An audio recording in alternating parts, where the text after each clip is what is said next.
Hello everyone. In this video, I will teaching you how to solve the mean of group data. Find the mean. Ito yung data at ito-solve natin yung mean. So, halimbawa, sa first row,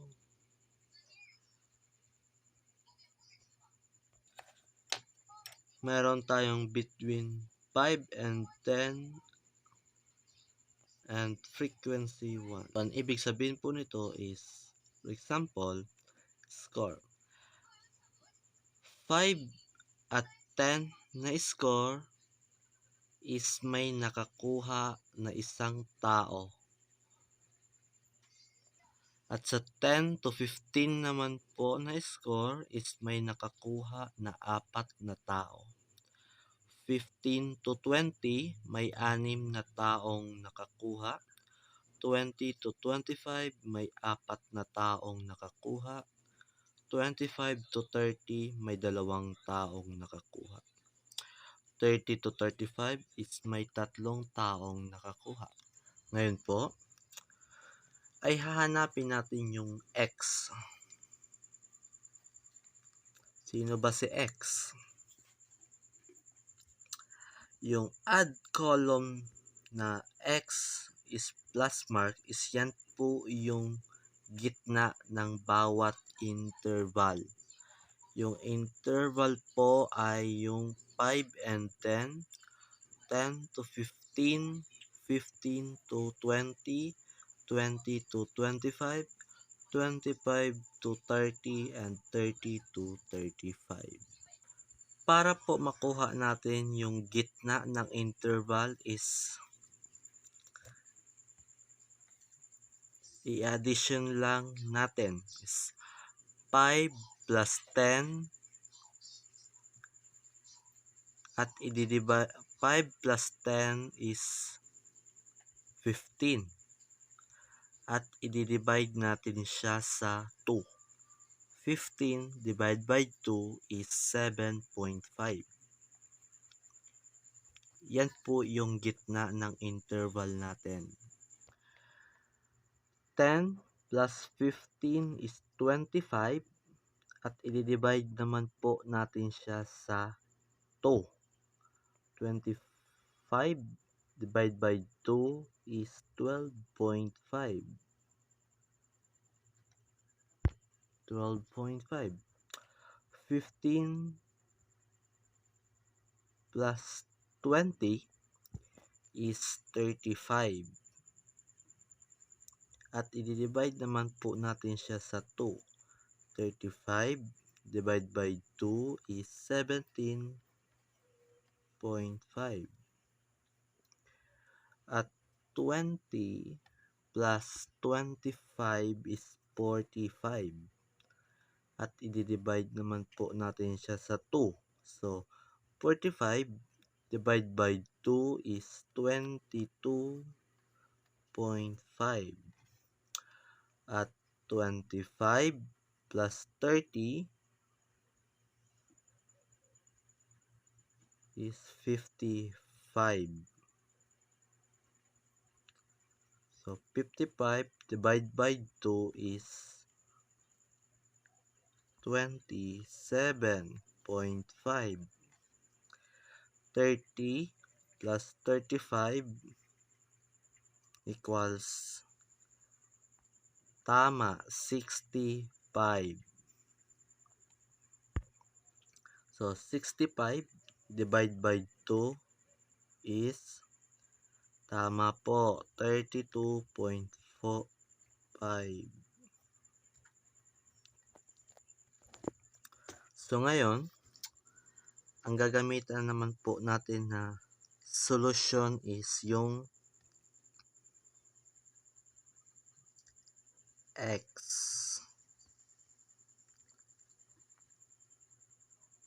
Sigma symbol.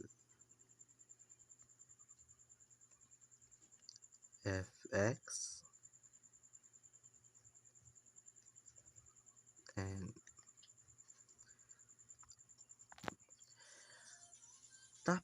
So, ang ibig sabihin po ng sigma symbol katabi ng fx, yan yung total. Ibig sabihin ay kukunin natin yung total ng fx. Ang f is for frequency, and x is plus mark. Tapos yung n is yan po yung total ng frequency. Yan po ay kukunin na natin yung fx. So, ang gagawin po natin is para po makuha yung fx is simple lang po, madali lang po.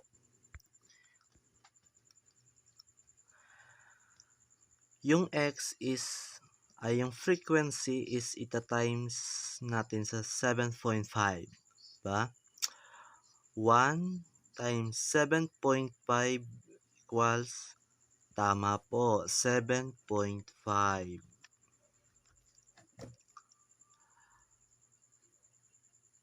4 times 12.5 is 50.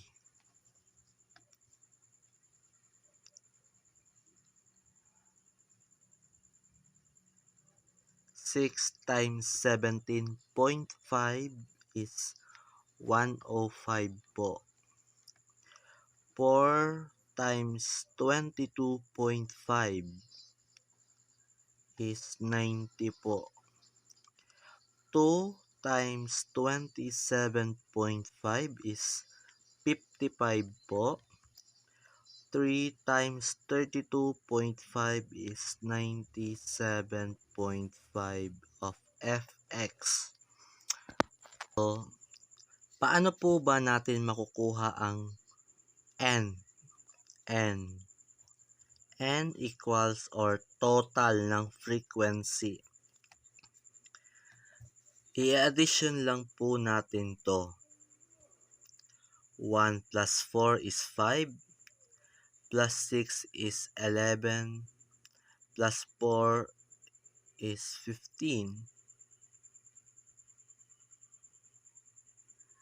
plus 2, 17, at plus 3 is 20. So, ang total po ng frequency natin is 20.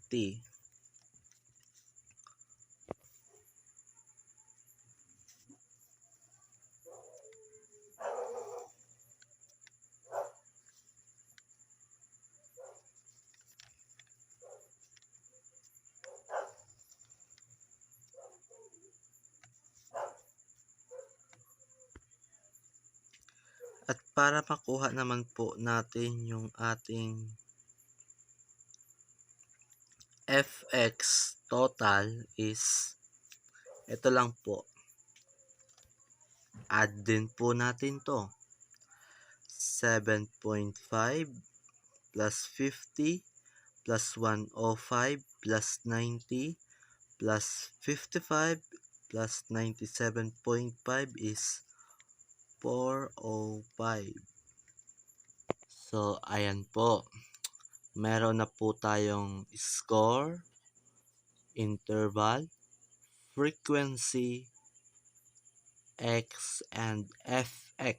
So, ngayon po, ay isa-solve naman po natin siya using by our solution or formula. So, x sigma sin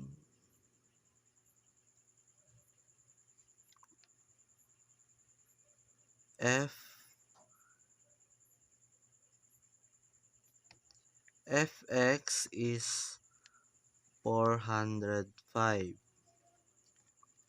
Ito yung fx natin. So, divide by 8. N is 20. Ito yung ating N.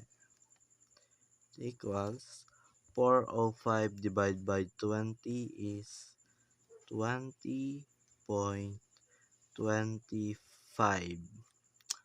So, ayan po yung ating find the mean or the mean group data. So, ayan po. Sana po ay may naintindihan po kayo sa aking tutorial ngayong gabi. Maraming salamat po sa panonood at hanggang dito na lang po.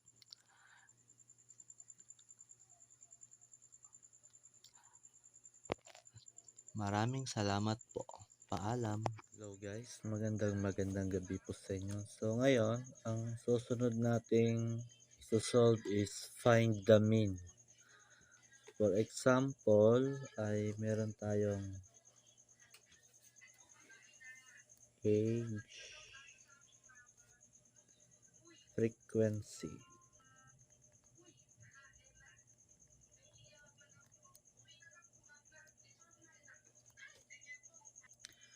Meron tayong 10 minus 12, 13 minus 15, 16 minus 18, 19 minus 21, at 22 minus 24. Sa frequency naman is 5, 8, 5, 10, at 2. Ngayon, hahanapin natin yung LCB or lowest class boundary. So, ito yung LCB. So, ano nga ba yung LCB or lowest class boundary? So, iso-subtract nyo lang ng 0.5 yung lower limits. So, ano yung mga lower limits sa interval? Is yun yung nasa left side ng mga interval, yung 10, 13, 16, 19, 22. So, yan yung lower limits. So, ang upper limits naman ay yan yung mga 12, 15, 18, 21, at 24. So, kada lower limits ay iso-subtract mo lang ng 0.5. So, 10 minus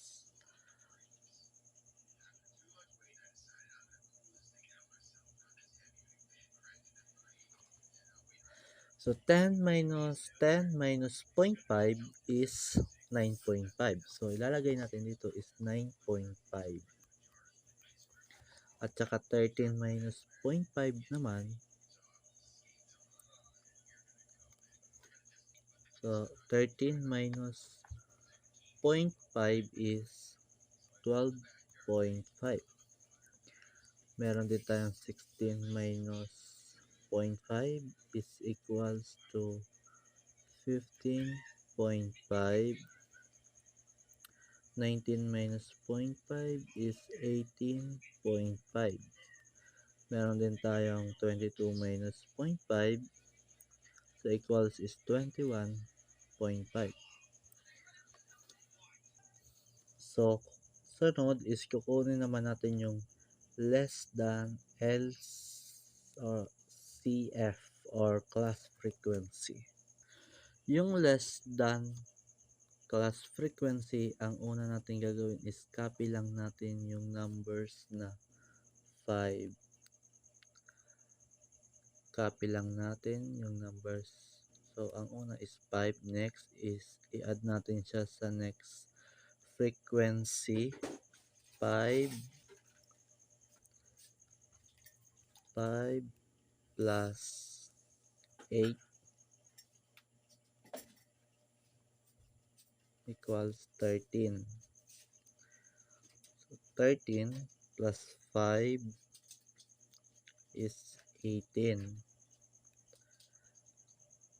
18 plus 10 is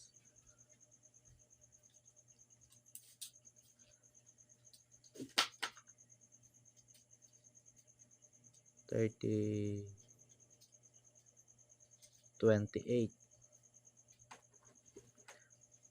So 28 plus 2 is 30. So, yun yung less than cumulative frequencies. So, magsisimula siya sa pinakauna sa pinakamaliit na interval. 10 minus 12. Tapos, iso-substitute natin sa formula yung L natin is lower class boundary. Pero yung problema, sa limang lowest boundary, saan dito yung gagamitin? Ang gagamitin pala nating formula para dito is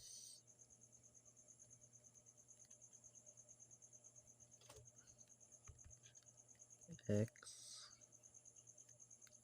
mean equals L plus n minus 2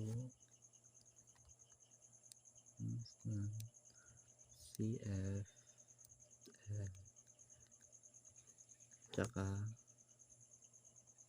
F times I. Yan yung ating formula na gagamitin. So, ang una natin gagawin ay isosolve natin yung median class. Yun yung row na gagamitin para i-substitute ang formula. So, ang median class is n. So, ang n is yan yung total ng frequency, which is 30. So, substitute 3. So, substitute is x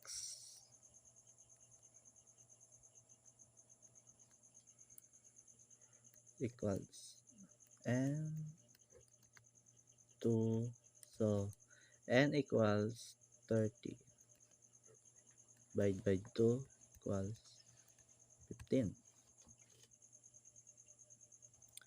So, ngayon, saan natin gagamitin yung 15? Kung makikita nyo, may TH sa ibabaw because hindi ito ang hinahanap natin. So, titingnan natin yung less than cumulative frequency. So, ang hanapin natin is yung pinakamalapit na mas malaki sa 15. So, hindi pwede mas mababa. So, ang pinakamalapit sa 15 is yung 18.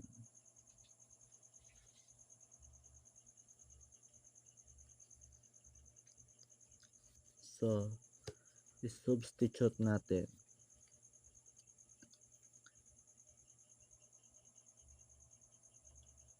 Equals 15.5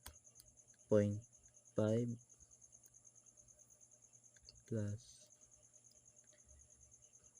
15 minus 30. So, ito na yung ating ginamit na 13 sa taas.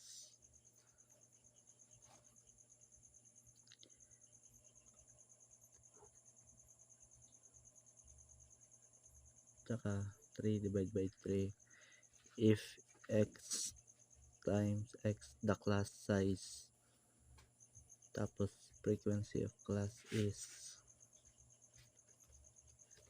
so meron na tayong 15.5. So, equals 15.5 plus 15 minus 13 is 2 divided by 5. Copy the x equals 15.5 plus 6 divided by 5 is equals to 15.5 plus 1.2. Then the answer is x sub mean is equals 16.7. So, yan yung ating find the mean.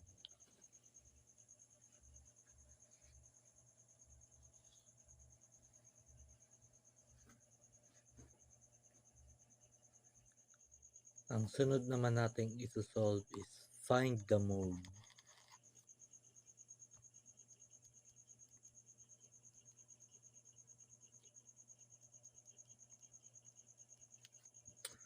For example, ang gagamitin nating example is yung parehas kanina sa find the median is age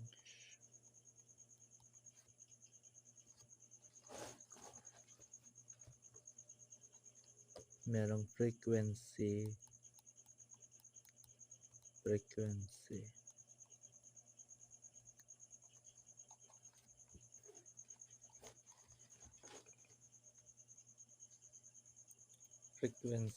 age 10 to 12, 13 to 15, 16 to 18, 19 to 21, 22 to 24. So frequency natin is 5, 8, 5, 10, 2. So ang formula na at hahanapin din natin yung less than class boundary. So para sa kakopy na lang natin yung less than class boundary sa find the median is 9.5 kasi parehas naman sila 12.5, 15.5, 18.5, 21.5. So ang formula na ating gagamitin is x caps equals L plus D1 plus D2 times I. So sa lower class boundary. Next is gagawin natin is find the model class. Ang model class ay yung pinakamataas na frequency. Ito yung hanapin natin yung pinakamataas na frequency. Pinakamataas na frequency is 10. 18.5. Ayan, pinakamataas yan. So, isa-substitute natin siya into ito. Was 18.5.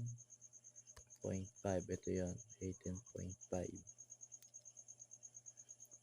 plus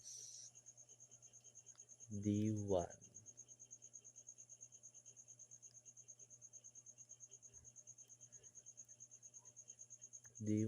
plus D2 3. Itong 3 is dito ko yung kinuha, yung tatlo, 19, 20, 21, 3. So paano ba natin mahanap yung formula ng D1 equals Fm is Fb is equals D1. Ito yung D1 natin. D1 dito ko yung kinuha. So ang D1 natin is 10 minus 5 equals 5. Tsaka yung dito, hahanapin natin yung dito equals dito 10. Ito na yung dito natin. Magiging 10 minus 2 siya equals 8. So after the model class. So 18.5 D1 divided by 3 is equals 18.5